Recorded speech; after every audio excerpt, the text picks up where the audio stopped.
ngalarway lisyo banwa diapi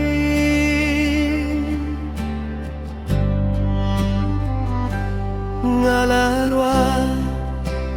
hinray pim shimlawan hakine kirin tiba jiliw jong kami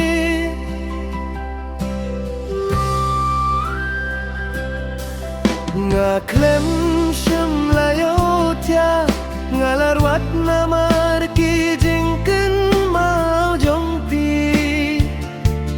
kaju kami nga klem ju perkaca pangpi tang syuk mendi lajong ngala persang ban peneya kadono ngalarwa lin sok ban wadiapi ngalarwa hinray pim shemlami haka jinjar tya bajli jong kami ngaklem laban tia haka jinjar ngala sentang dalade balay bangala syapin suhnay kum kata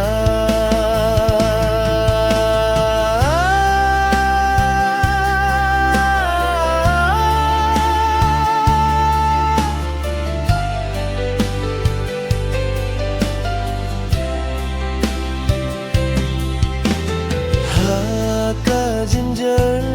tia bajeli ujong kami ngaklem laban tia kajing jinjar ngala sentang dalade balay bangala syapin suhnay kum kata ngaklem ju perkaca pang pepi tang syuk mendi lajong ngala persyang ban penehya kadonut ngalarway lin syopan wadiapi ngalarwa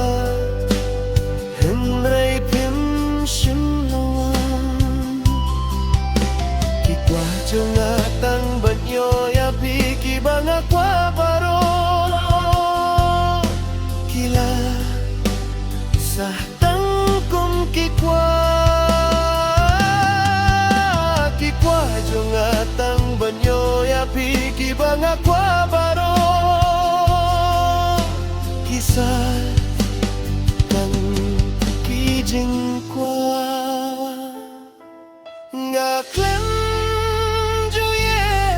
no yapi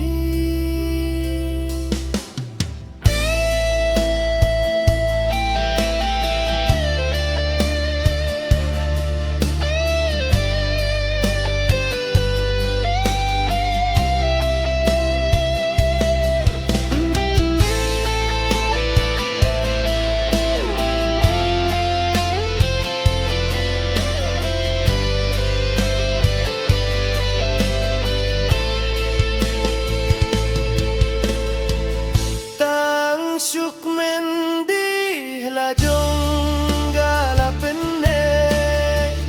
ngala persyang ban bat skem ya kadono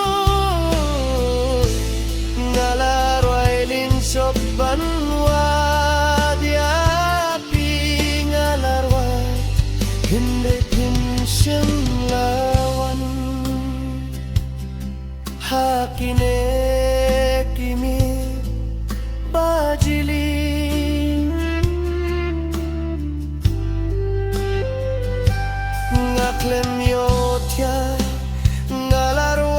Aki jingkin mau jongpi Kaju kami Ngaklem jupir kaca pangpi Tang suk mendi lajong Ngala persyang ban penehya kadonu Ngalarwa ling syup ban wadiapi